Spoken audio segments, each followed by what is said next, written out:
Job 38. Then the Lord spoke to Job out of the storm. He said, Who is this that obscures my plans with words without knowledge? Brace yourself like a man. I will question you, and you shall answer me. Where were you when I laid the earth's foundation? Tell me if you understand. Who marked off its dimensions? Surely you know. Who stretched a measuring line across it? On what were its footings set?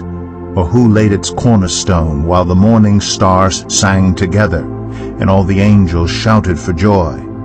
Who shut up the sea behind doors when it burst forth from the womb? When I made the clouds its garment and wrapped it in thick darkness, when I fixed limits for it and set its doors and bars in place, when I said, This far you may come and no farther, here is where your proud waves halt.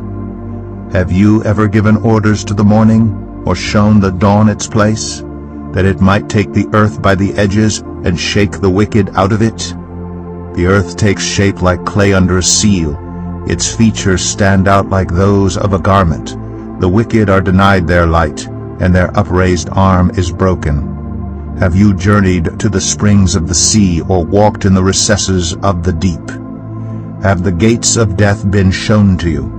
Have you seen the gates of deepest darkness? Have you seen the gates of the deepest darkness? Have you comprehended the vast expanses of the earth? Tell me if you know all this. What is the way to the abode of light? And where does darkness reside? Can you take them to their places? Do you know the paths to their dwellings? Surely you know, for you were already born. You have lived so many years. Have you entered the storehouses of the snow, or seen the storehouses of the hail, which I reserve for times of trouble, for days of war and battle?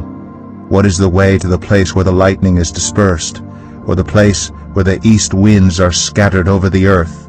Who cuts a channel for the torrents of rain, and a path for the thunderstorm, to water a land where no one lives, an uninhabited desert, to satisfy a desolate wasteland and make it sprout with grass? Does the rain have a father? Who fathers the drops of dew? From whose womb comes the ice? Who gives birth to the frost from the heavens? When the waters become hard as stone, when the surface of the deep is frozen, can you bind the chains of the Pleiades? Can you loosen Orion's belt? Can you bring forth the constellations in their seasons, or lead out the bear with its cubs? Do you know the laws of the heavens? Can you set up God's dominion over the earth? Can you raise your voice to the clouds and cover yourself with a flood of water? Do you send the lightning bolts on their way? Do they report to you, Here we are? Who gives the ibis wisdom, or gives the rooster understanding?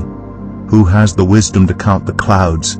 Who can tip over the water jars of the heavens, when the dust becomes hard and the clods of earth stick together? Do you hunt the prey for the lioness, and satisfy the hunger of the lions, when they crouch in their dens or lie in wait in a thicket? Who provides food for the raven when its young cry out to God and wander about for lack of food?